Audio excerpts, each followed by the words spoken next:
అందరికీ నమస్కారం. నా పేరు చూకుల దుర్గాప్రసాద్ శాస్త్రి, బాపట్ల జిల్లా, బాపట్ల.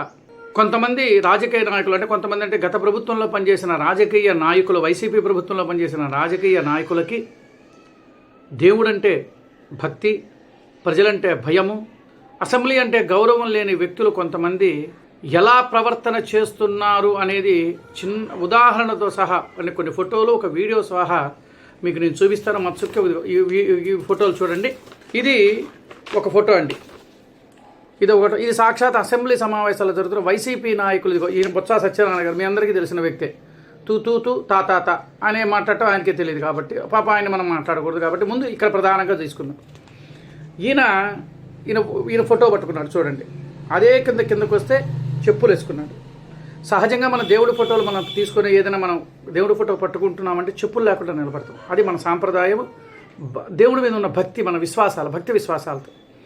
ఈయన ఏం చేస్తున్నాడు, పక్కనున్న ఆయన బాగా చూడండి. ఇదిగోండి, ఈ పక్కనున్న ఆయన అసెంబ్లీ వైపు చూస్తున్నాడు. ఏది ఆ కౌంటర్ల వైపు.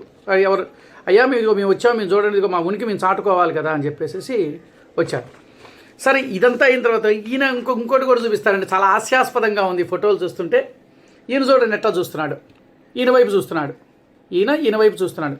నువ్వు బాగానే పట్టుకున్నావు, నువ్వు బాగా పట్టుకో, జాగ్రత్తగా పట్టుకో, ముందు మనం మాట్లాడాల్సిన ఉన్నాయి, మళ్ళీ మన మాటలు డైవర్ట్ అవుతాయేమో అని చెప్పేసి ఆయన ఒక భంగిమతో చూపిస్తే ఈయన కూడా చెప్పులు వేసుకున్నాడు. ఈయన కూడా మరి వైసీపీ నాయకుడికి సంబంధించిన ఆయన. దీని తర్వాత ఒక చిన్న వీడియో పెడతా. వీళ్ళు ఎంత భక్తి ఉన్నది అని చెప్పని చూపించుకోవడం కోసం, వాళ్ళ మనుగుడుకు సోగడం కోసం వాళ్ళ ఒక వీడియో పెడతారు. అది చూసిన తర్వాత మనం మాట్లాడదాం.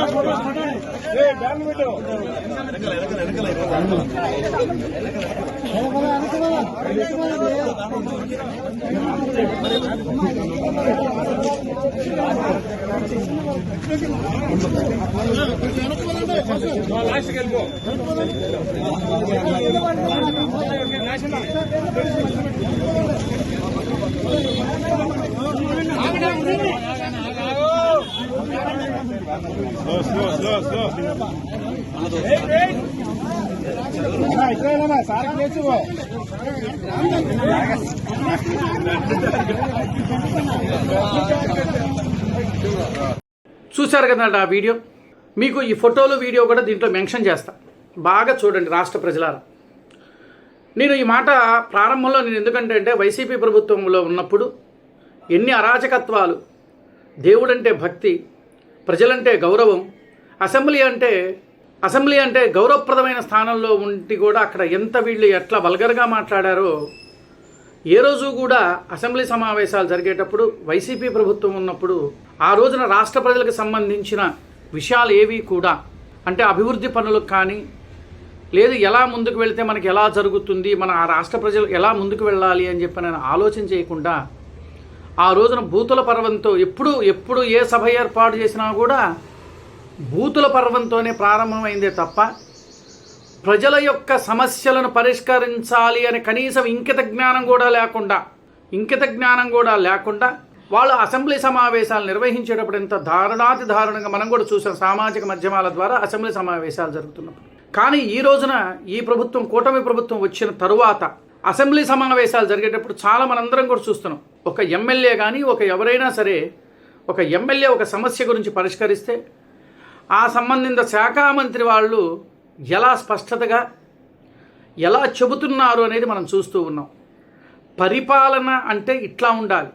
ఇప్పుడు వీళ్ళు ఈ పరిపాలన గురించి కానీ, తర్వాత ఈ కొన్ని దేవాలయాల్లో జరుగుతున్న అకృత్యమైన కార్యక్రమాలు, అంటే కల్తీ నెయ్యి గురించి కానీ, ఇలాంటి విషయాల గురించి వాళ్ళు అసెంబ్లీ సమావేశాల్లో జరుగుతున్నాడు, ప్రజలు బాగా గగ్గోలు పెడుతున్నారని, ఎక్కడ మా ఉనికి దాటిపోతుందేమో అని చెప్పిన భయంతో వీళ్ళకి ఏదో ఒక కాంట్రవర్సీ వర్షంగా, అంటే ఇట్లాంటి విద్వేషాలు రెచ్చగొట్టే విధంగా, హిందువుల యొక్క మనోభావాలు దెబ్బతీసే విధంగా, భక్తుల యొక్క భక్తి విశ్వాసాలను కూడా సమ్మగిల్లే విధంగా చేయటానికి వీళ్ళు చాలా ప్రయత్నం చేస్తున్నారు. నిజంగా వెంకటేశ్వర స్వామి వారి మీద నిజంగా వీళ్ళకి అపారమైన భక్తి ఉంటే ఇలా ప్రవర్తన ఎవరైనా చేస్తారండి చెప్పండి? మరి రాష్ట్ర ప్రజలారా, ఇలా చేస్తారా వీళ్ళు? ఏ కులమైనా ఏ మతమైనా ఈ మతము మత ఆచారాల ప్రకారము మనము ఆ భగవంతుడికి మనకు ఇచ్చే విలువ గౌరవం మన నమ్మకం అది ఏ మతమైనా కానీ ఆ మతాలకు సంబంధించి ఆ ఆచారాల వ్యవహారాలు పాటించాల్సిన బాధ్యత మనకు ఉన్నది. నేను ఈ మాట ఎందుకు అంటున్నాను అని అంటే వీళ్ళు చేసిన ప్రవర్తన ఈ విధంగా ఉన్నది. రాష్ట్ర ప్రజలారా ఒక్కసారి మీరు ఆలోచించండి. ఇలాంటి వ్యక్తులు రాష్ట్ర ప్రజలను ఏదో నేను ఉద్ధరిస్తాను, నేను ఏదో చేస్తాను అని చెప్పి వీళ్ళు ఎంతవరకు రావటం ఏంటి, ప్రజలను మభ్యపెట్టడం ఏంటి? గతంలో వాళ్ళ ప్రభుత్వంలో ఉన్నప్పుడు, వైసీపీ ప్రభుత్వంలో ఉన్నప్పుడు, వైఎస్ఆర్ కాంగ్రెస్ ప్రభుత్వం ఉన్నప్పుడు రథం తగలబడ్డిన రోజు కూడా వీళ్ళు స్పందించలా. ఆ విజయవాడ దుర్గగుడిలో సింహవాహనాలు పోయినా కూడా స్పందించలా. వేటికి స్పందించిన ఈ వ్యక్తులు ఈ రోజున ఇలా ప్రవర్తన చేస్తున్నారు అని అంటే ఒక్కసారి మనం ఆలోచించాల్సిన విషయం. ఇది నేను మాట్లాడిన విషయం కరెక్టా కాదా అని చెప్పేసి మీరు కామెంట్స్ రూపంలో తెలియజేయవలసిందిగా మిమ్మల్ని మనస్ఫూర్తిగా నేను కోరుకుంటున్నాను. నమస్కారం.